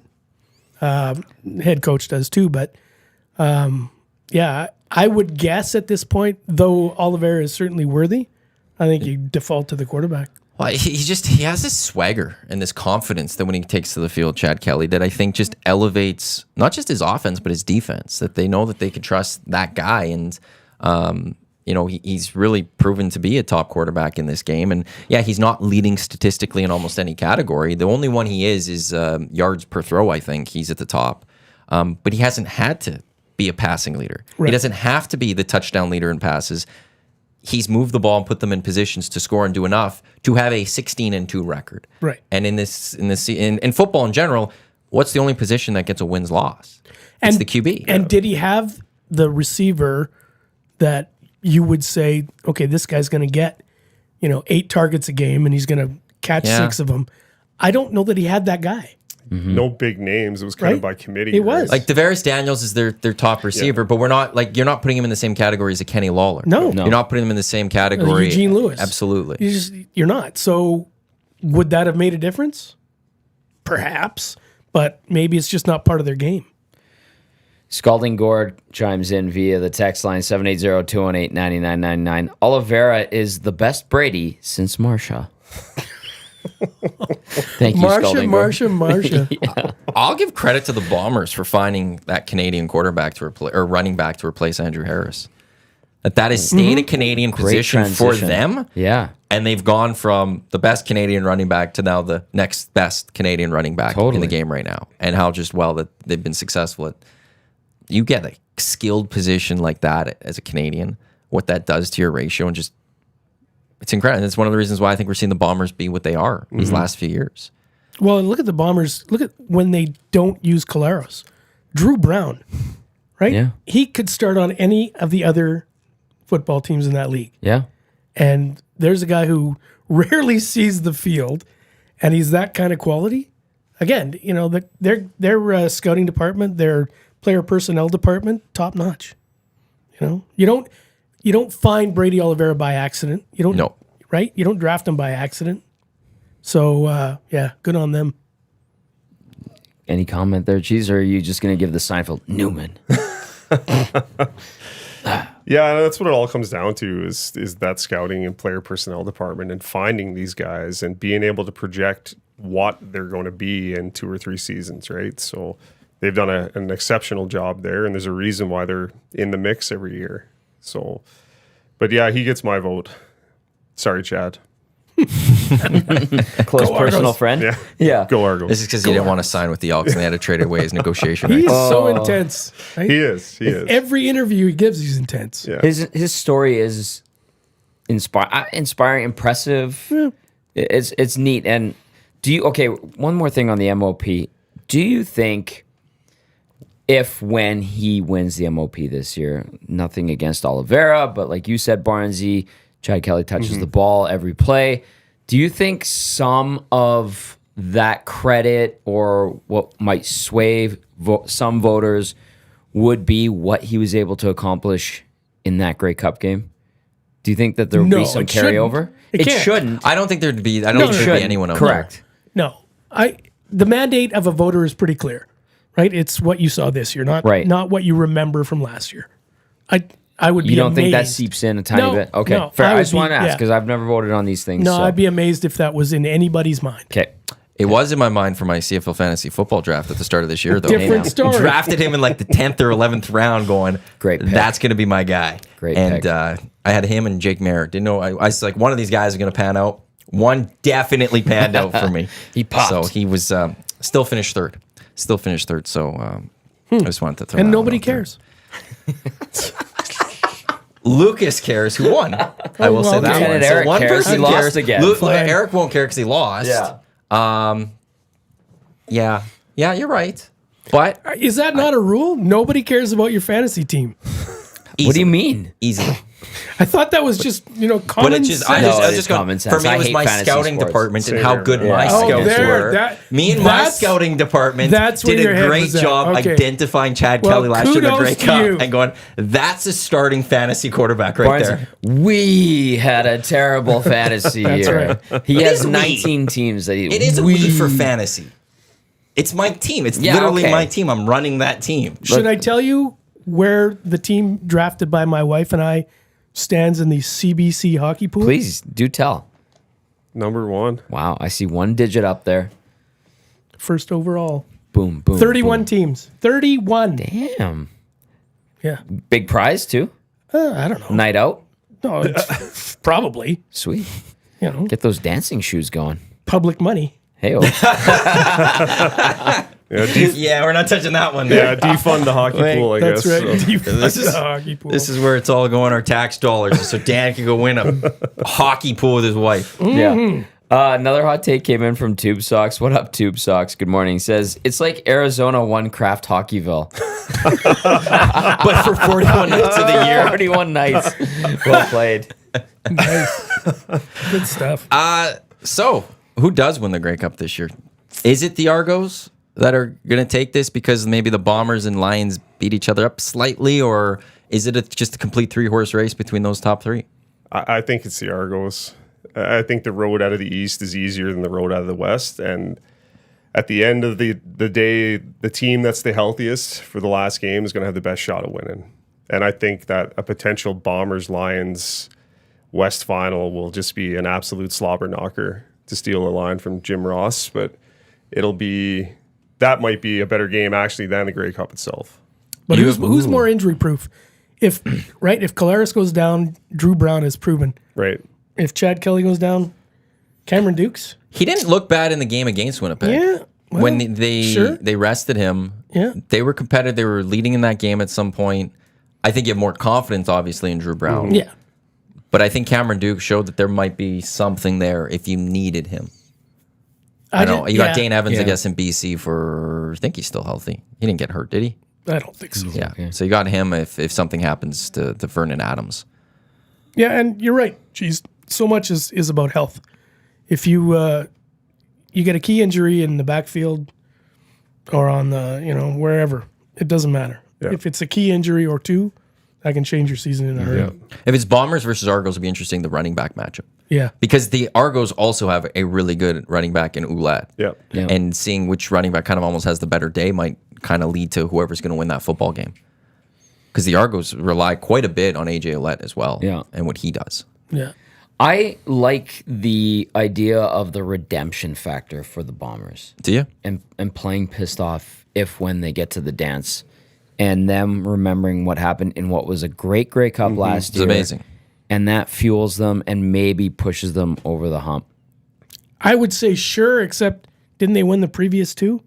Yeah, no, I know, but But it stops their dynasty, they- yeah, right? right. Yeah, Like, okay. And that's there's just so like many- everyone was talking about the three-peat, and this Yeah. hasn't Yeah. been done since, the, what have been the Elks of the Eskimos 5 in a the row? 70s to the Right. 80s, And yeah. it was like, okay, and then the Argos took that away from them in just this You wild took my game. dynasty. Yeah. Exactly. Wow. And now do they come back and That's okay, we're really gonna go holding win a grudge. We're gonna go win 3 of 4 now to establish ourselves as an actual dynasty in the CFL. I don't mind know if if the I would put Bombers them are as a selfish dynasty about it fully. like that. Yeah. Yeah. Well, and Anything how to get many you guys? motivated. I guess they had the core is basically intact, right? Yeah. Yeah. Totally. From that many years ago.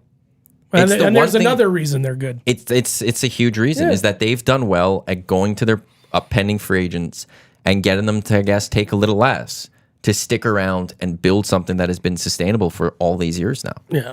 Well, that's the culture piece too, right? I mean, culture equals championships. If you don't have culture in your locker room, regardless of the sport, regardless of the level, you're not going to win. Plain and simple. I think that was something that impressed me about the Elks this year. Even though their record was horrible, I didn't notice division. I didn't notice anything that looked like Give up. a cancerous attitude, right? Everybody was still on board. I didn't see the last home game, but I didn't detect anything that would make you wonder about structure and just about culture. Yeah. It looked intact to me. It would have been easy for any team at 0-9 to, Yeah. pack it in. But, full credit to our players. They showed up every day and they worked and they wanted to get better. And, I mean, eventually it started to pay off. And the hope is that rolls into the 24 season. Yeah. So, Well, yeah, and just like on that, I'll bring it back to Rel Walker. Like I remember the 21 season when it was going bad. Yeah.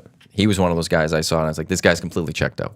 This guy's not. There was a few players, but he was the big one that year. I remember going, this guy's just not giving it his all. Yeah. With the Riders this year, Nick Marshall was that guy. A lot of people are talking about that. When he's playing well, he's like one of the best defenders in the game.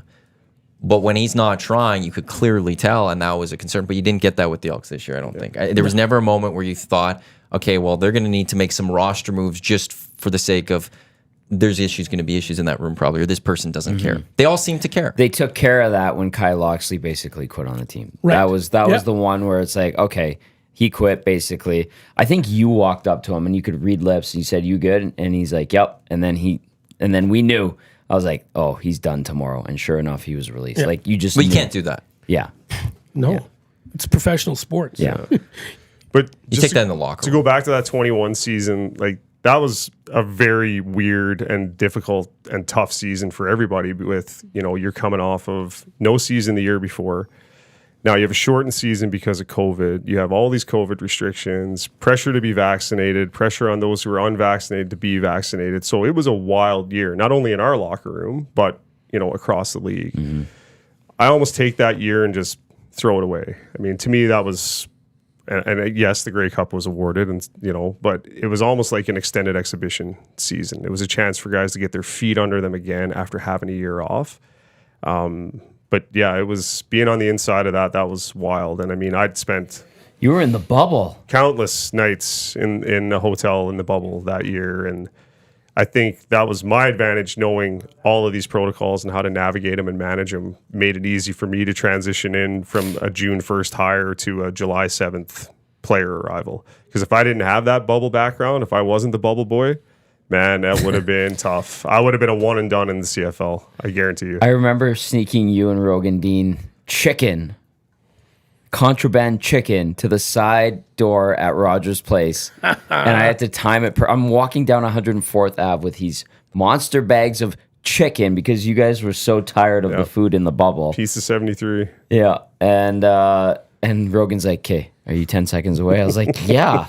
He's like, okay, knock on the door. You guys were really counting quickly. down each I other. literally had 10 these steps, 2 8 monster steps, bags of 6 chicken. steps. Yeah, basically. And I handed it off to Rogues. He's like, okay, I can't even touch you. I got to go see it. Thank you. And I was like, okay, bye, Rogan. It's just like Shawshank. It was unreal. Yeah. Is the chicken provider not a sponsor? Can you not say his name? Popeyes Louisiana Kitchen. Why would you say Popeyes? There you go. They are an actual sponsor Come of on! everything we Hang do on. here almost. Hang on. Marketing.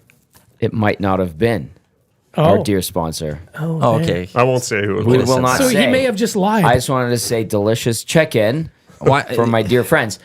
Also, Are they downtown now?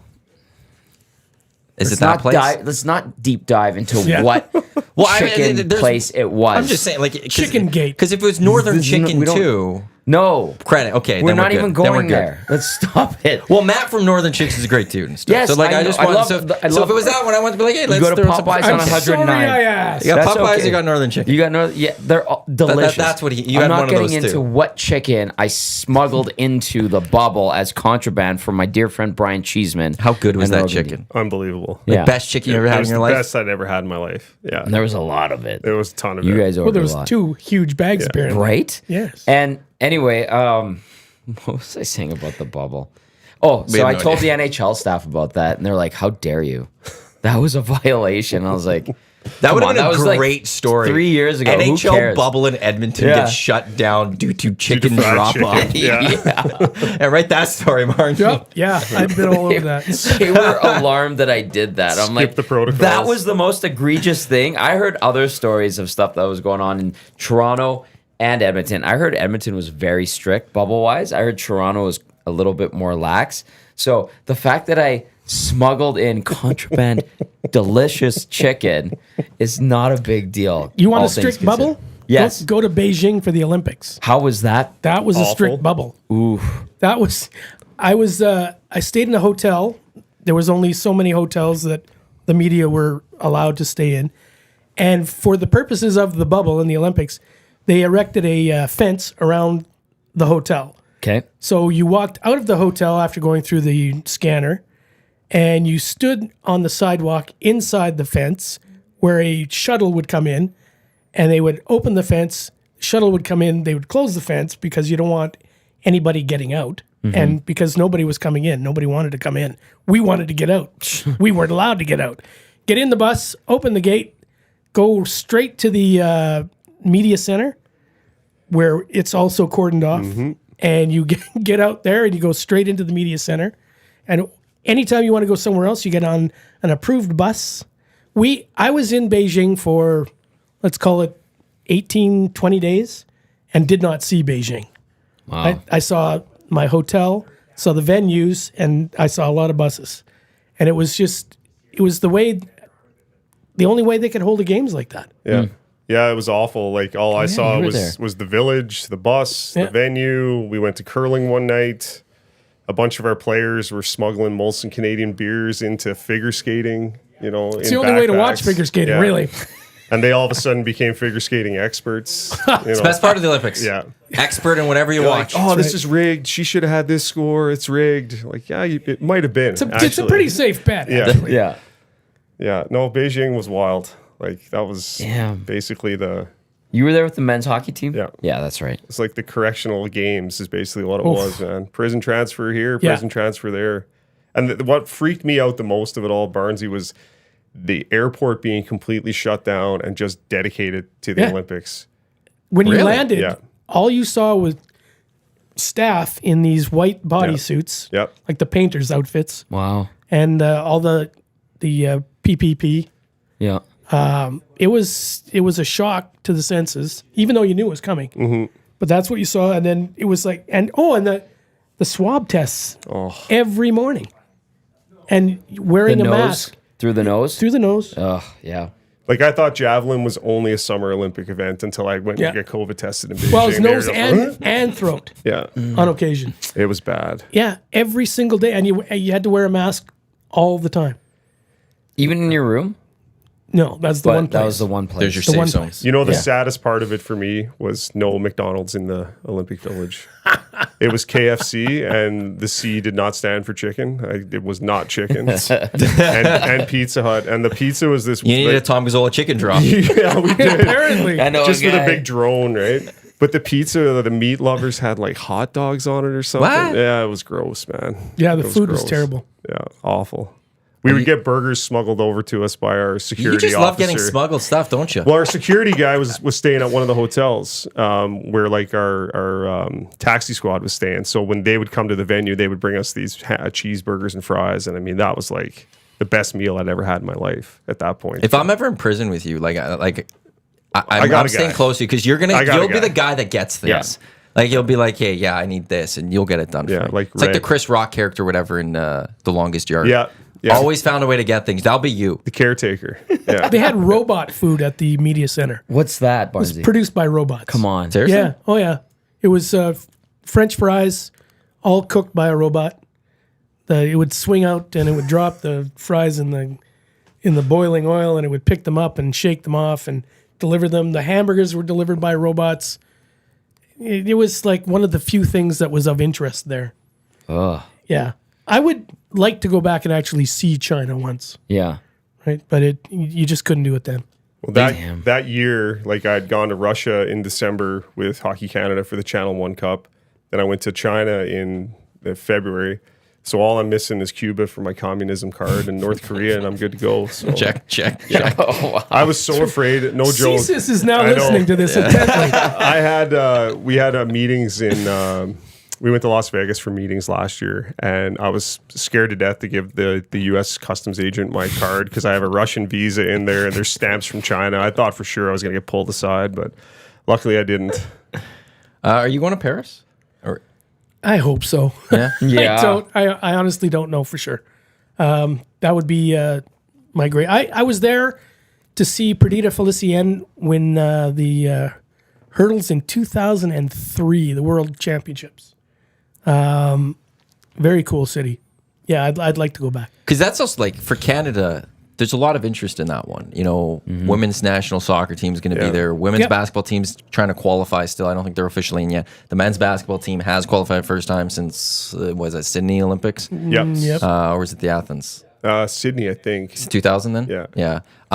Like there's a lot of, and then obviously what's happening in the pool with our women, and you know, athletically we're getting better even there too. Oh yeah, like it's we're a hammer throwing nation. well. Have you noticed?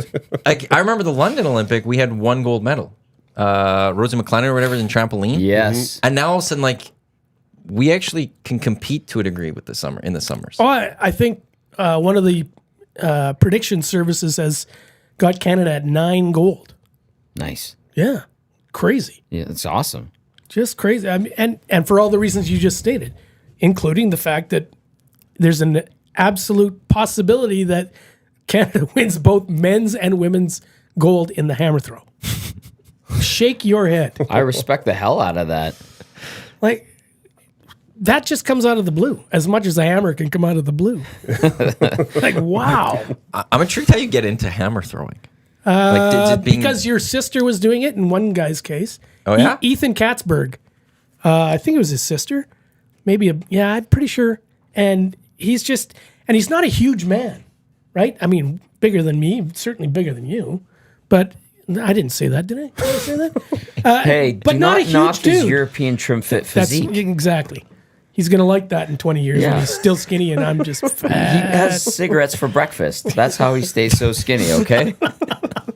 Nice. Anyway, Ethan Katzberg, not a huge dude, but it's all about the technique. Right. Right? Like a golf swing.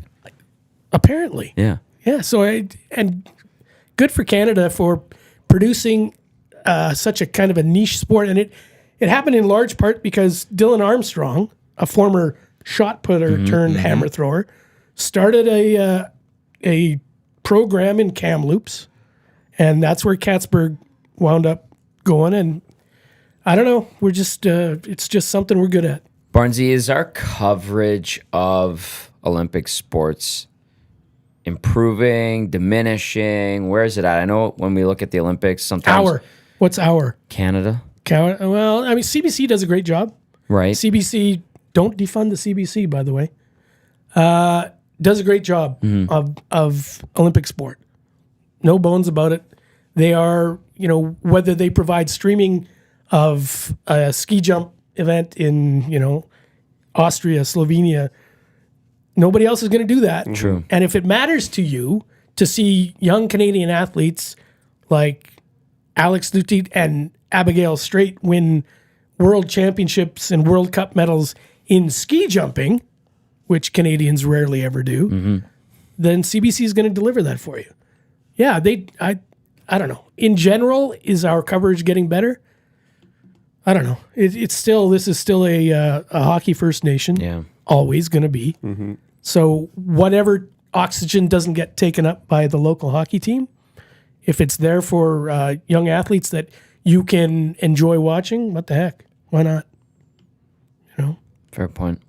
Like the whole media world in Canada is Oh, it's significantly shrunk. changed, and it's just smaller. yeah. It's there's so less much people. smaller. Our sports staff at Postmedia in Edmonton is 4 people. Man, I remember 5? Maybe it's 5. 2008, my first Eskimos scrum. It was Danny Machocha, or 2007. And there was like 15 to 20 reporters and then like 7 or 8 cameras. And I remember Brian Hall crawling through underneath everybody and like on one knee kneeling and just taking over the scrum. And I'm on With the outside. one question. Because Yeah, it but- took 30 seconds for him to ask It was one question that had 17 different offshoots to it. And which I'll was tell you. Yeah. 1973. But I was just mesmerized. I'm like, oh my God, this is big time. This is amazing.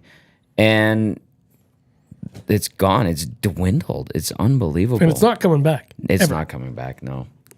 But can it be redone in different ways? Sure. Like, and that's cause Well, like, you guys 'cause, are like, here we redoing it are. right that's now. the thing, and like how many of these can happen, but for other sports too? Because like, look, there's going to be, I'll say by the end of this decade, I'd be shocked if we don't have if we still have sports radio on the AM dial in this country. I think like in Toronto, that's going to go in house eventually. Their radio rights, the Rogers and TSN, they'll be able to shut down their radio stations and just move it online, just like Oilers Plus type thing. Like Yeah. I could see that trend starting to happen a lot more. So those are jobs that are gone. Sports, local news, completely Oh, gone. that's dying Basically, already. it's all Yeah. done. That- The newspapers and the writing, it's gone smaller and smaller and smaller. Newsrooms are dark. And it's how can it get reinvented to cover anything that's not the National Hockey League? Yeah. And that's why it's important having guys like Barnesy write about the CFL and the Olympics, because Yes. how many people are actually doing that? And I will say that about the CBC's Olympic coverage, like during the Olympics, it's world class. Yeah. Like I know there's a lot of Americans that look up at Canada and be like, I wish I had your guys' coverage, because it's not tape delayed. You can watch almost anything, whether it be on TV or online. Yep. And they do a really good job of not just being massive Canadian homers. Yeah. Oh, Of just waving only the Canadian flag, only following the Canadians. Obviously, they put an emphasis on the Canadians. But if there's an event of, I don't know, high jump, significance, yes. a high jump, and it's not a Canadian in there, but we're close to the end of this final, they'll show you it. And you get to just watch it. And they do a really good job of doing that. So that's one thing Canada we're lucky to have when it comes to Olympics is great live coverage of those events. And it's not just during. Like, as I said, they will cover a ski jump event in Slovenia in February. Well, Saturday, Sunday, throw on CBC during the day. Yeah. There's Just do it. something on CBC that's going on. Yeah. They're also the ones, I don't know if they're doing it this year. I hope they do. They're the ones that host the Vanier Cup. No one broadcasts the Vanier Cup or the playoffs pretty much anymore of that. Canada West, you can watch on TELUS TV, CanadaWest.tv. Bears Huskies tomorrow, 5 o'clock, Foot Field. See? Let's go, All over baby. it. It's big. They're going to get this All big over win. They're below the Huskies in the rankings. Beat the Huskies twice this year. Makes no sense. Stuff happens. That's why you Motivation, play man. them. It's a joke. Motivation. Yeah. Yeah. It's a joke. U Sports is a joke for that. They're also a joke for always changing their name. Give me the CIAU or whatever it was at the time. Rolls right off your tongue. CIAU. Yeah, not CIS. I want Yeah. CIAU Oh, again. God. Text comes in. This one looks like a 306, so out of Sasky. Did Director Cheese forget his hat today from Braden? That gives me the opportunity to talk about my hat. Please, yeah. The older bowls. The older You Bulls. see it? Is this Yeah, a it's a bowl. Meadowview Diamond special? This is a Meadowview Diamond Hell Special. yeah. I put a team together this year to compete in the plus 60 division. Excellent. And I cobbled together 9 guys from here, 3 guys from there, 4 guys who were sitting on their couch getting fat. They came back and we finished 18 and 16 Wow. and the B-side champions Congrats. Oh. right here. Barnesy. So this is baseball. St. Albert Minor, St. Albert Men's Slow Pitch I was about to say Association. minor. I'd be a little Yeah, concerned a by little that bit. one. Yeah. Well, no wonder we won. You only won 18. We kicked those 11-year-olds' ass. He still lost 16 of them.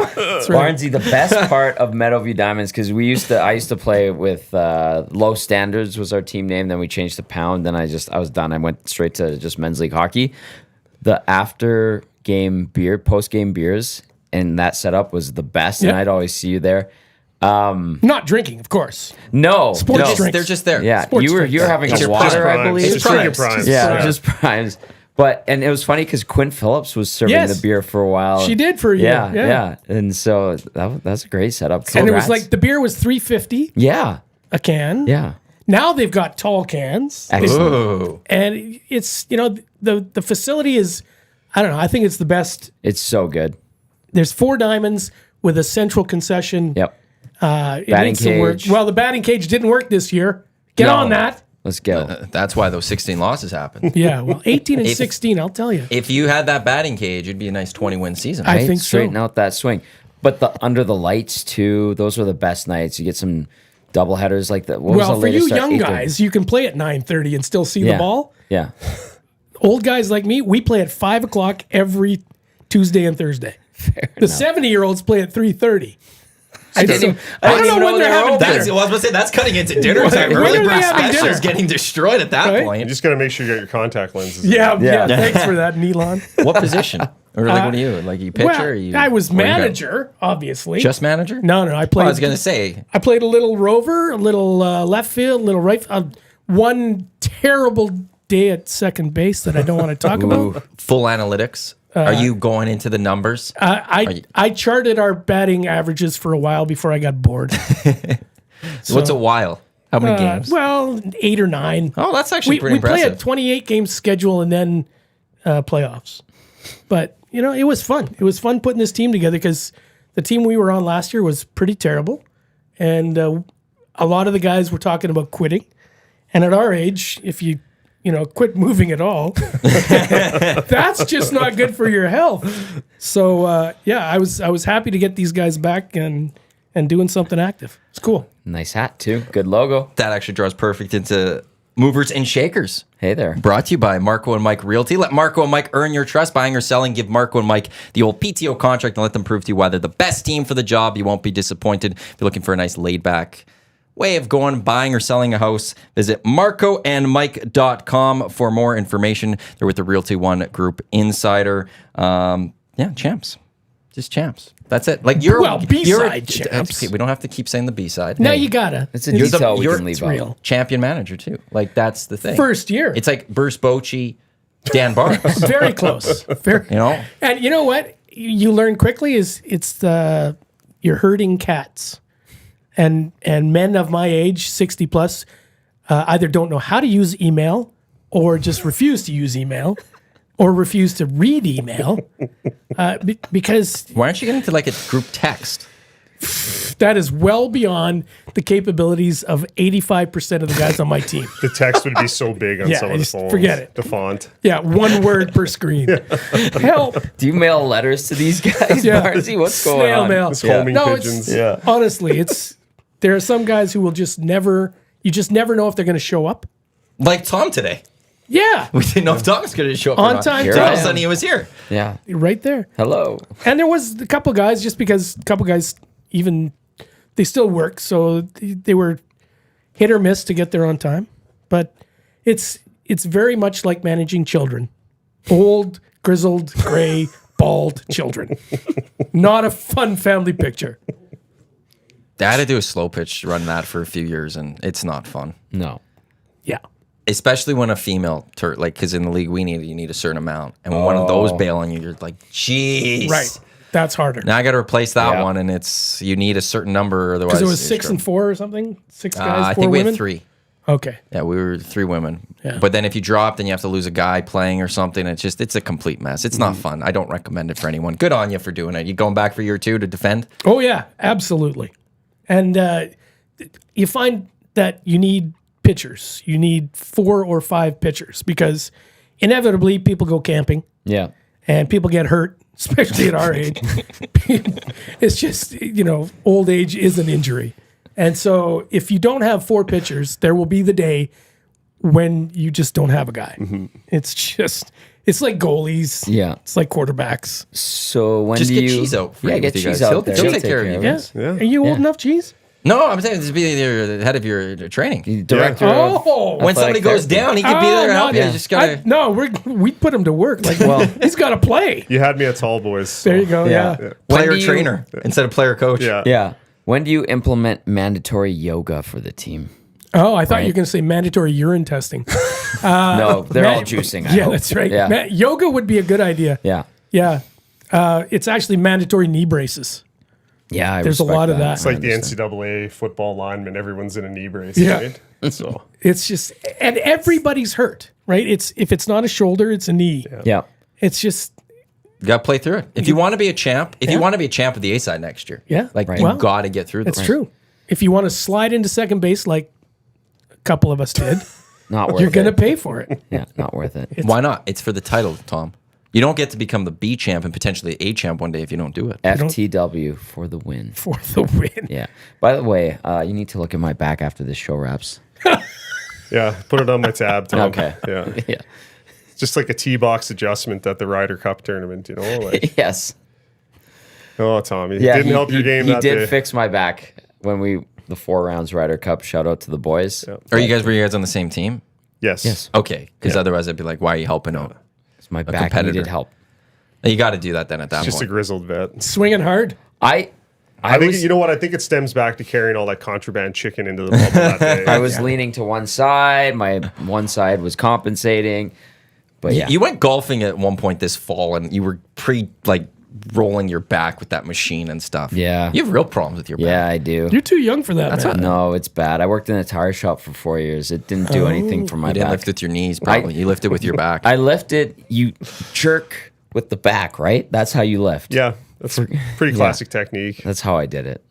So, actually, I was speaking of COVID, I went down to Phoenix and spent a whole month there just golfing at my parents' place. I went there by myself and I popped my SI joint. And I remember calling you and you were with the World Junior team. I'm like, I can't move. And my leg was on fire. And you're like, I don't have time for this. There's a World Junior game in like an hour. All of Canada's getting ready to watch Canada take on the not U.S. Tom. or whatever. Tommy's going, no, I need to get the trainer to help me with my golf in Arizona right now. Why is Tom calling me on a game day? I better take this. Sorry, bud, you're on your own. Yeah. Like, It's probably your SI joint. Just go online, look up this, and good luck. And I was like, He wasn't mad. He was just disappointed. yeah, exactly. Sorry, Cheese. My all bad. good, Thank you Tommy. for taking my call. No problem, bud. Now, I'm surprised you just answered even. That's how good of a guy he is. I know. That's when I think you just go, there's nothing that's going to be important enough here. You never know, though. I would hate to have not picked that call up and it had been something really serious. I would have felt awful. What if it was, how you doing? What's going on? Just want to see how you're doing. Yeah. Click. You feeling good? Ready for the game tonight? Is the team doing well?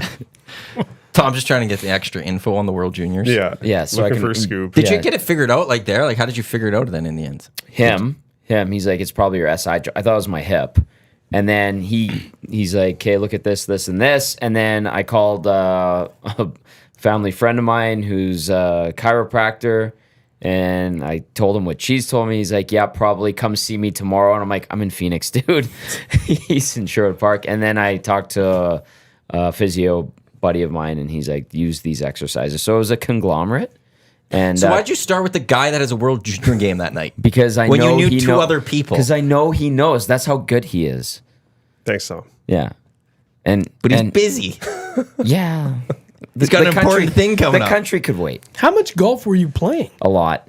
Like every day, Barnes. When Yeah, I was was just 18, or did you manage to get more than It was 18. But Wow. when I was in Phoenix, at that time, at the height of COVID, it was like there was no COVID down there. yeah. There was like nobody gave two iotas. And so I was golfing every day.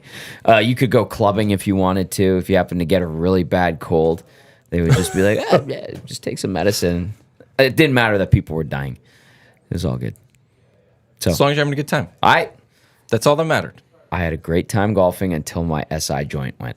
And I have never had pain like that. Thank you, Brian Cheeseman. You're welcome, Tom Gazzola. Feeling the love. Yeah. Oilers, Shake and bake. Oilers. is it panic time? When's panic time set in? When's it's no longer, it's early in the season. When does that have to kick in? Probably after Saturday if they don't put the Predators to bed. Like I honestly like just build on Tommy's exceptional golf game. Thank you. I think the Oilers have the yips right now. Like you watch them, the way they're moving the puck, even a guy like Draisaitl who is money on that one-timer on the power play, he can't dial it in. The passes aren't crisp. There's no finish. And maybe they're still living in the past a little bit and haven't moved on from the whole Vegas series. I think there's a serious hangover happening there.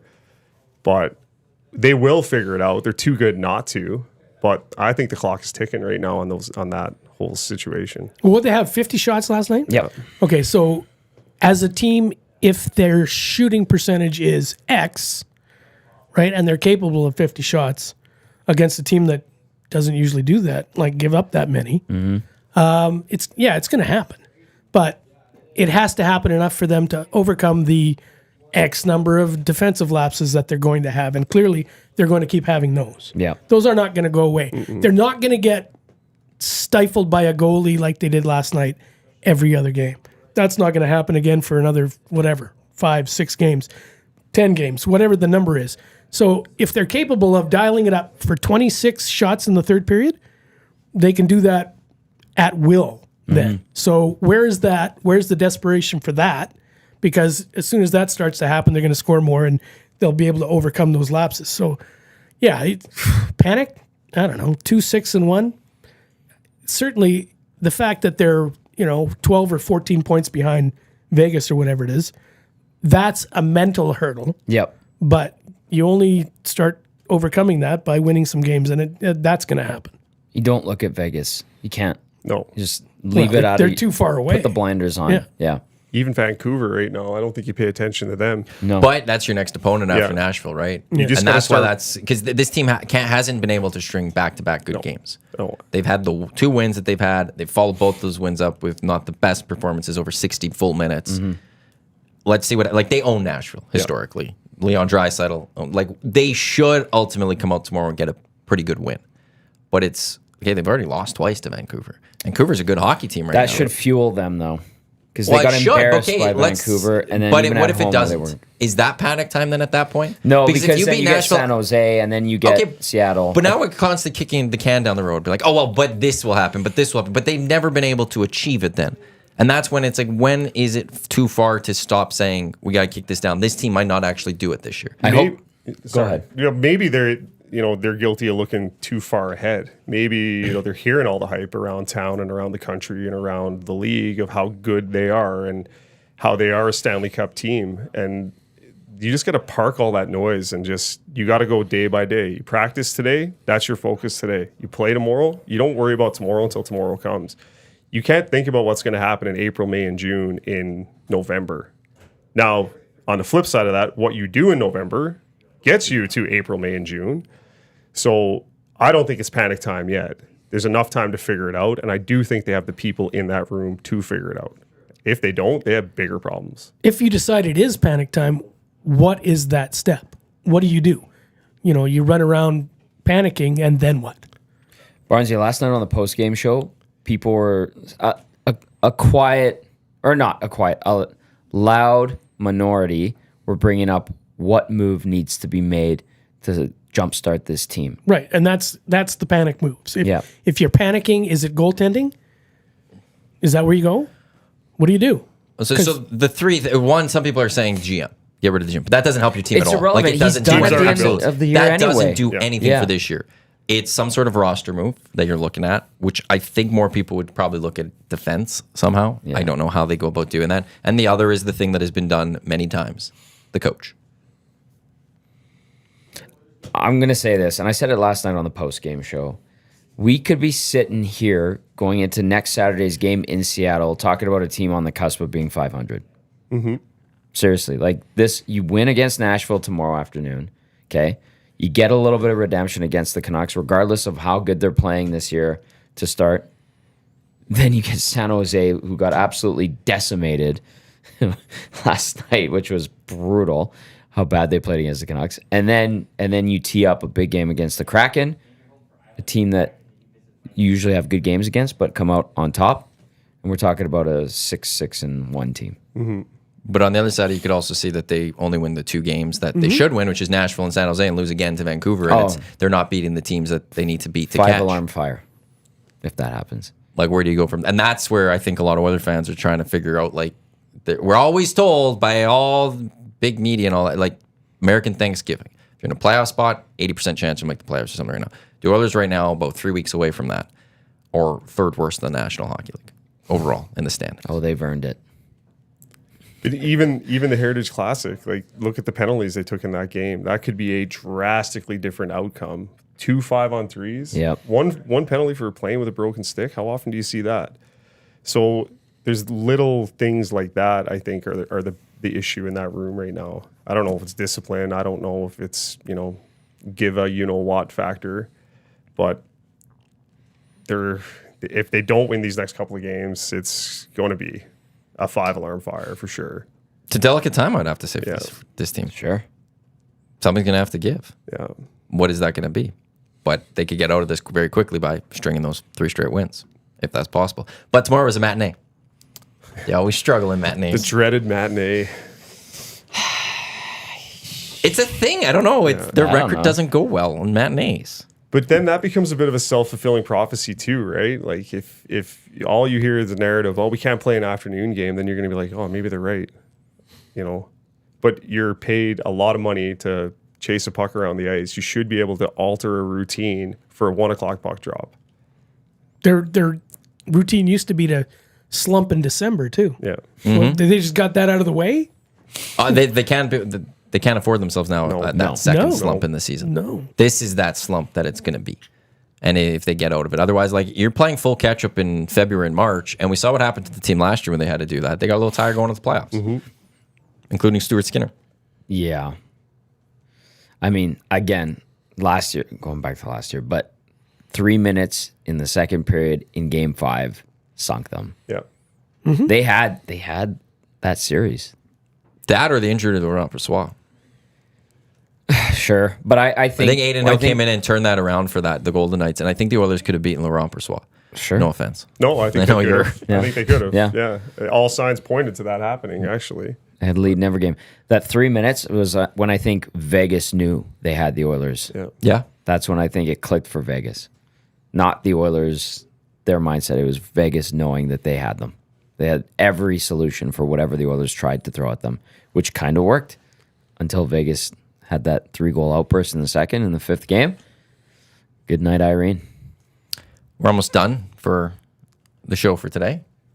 Cheese, what do you do? What's your off season like? Is there much an Fixing my off-season back. Off season. besides making sure Tommy's ready to go next year for golf? Like off season, what off season? Like it's a 12-month job Yeah. for me. Myself and assistant therapist Lisa are around all off season. We do have a handful of players that stay in town, so we provide therapy to them if they need it. A lot of it too is doing follow up on guys that have left with injuries. Anybody who has had a surgery, may need a surgery, following up with them, making sure they have what they need. Debriefing the year, like we're doing a bit of a deep dive on our own injury statistics this year. When did guys get hurt? How did they get hurt? How much time did they miss? Are there any trends that we see that we can help prevent next year? There's always something to do. So Any Hockey Canada stuff? Do you know? Not that I'm aware of yet, but the phone is always on, so all they got to do is put the bat signal up and I'll go. There you go. What are you working on writing-wise?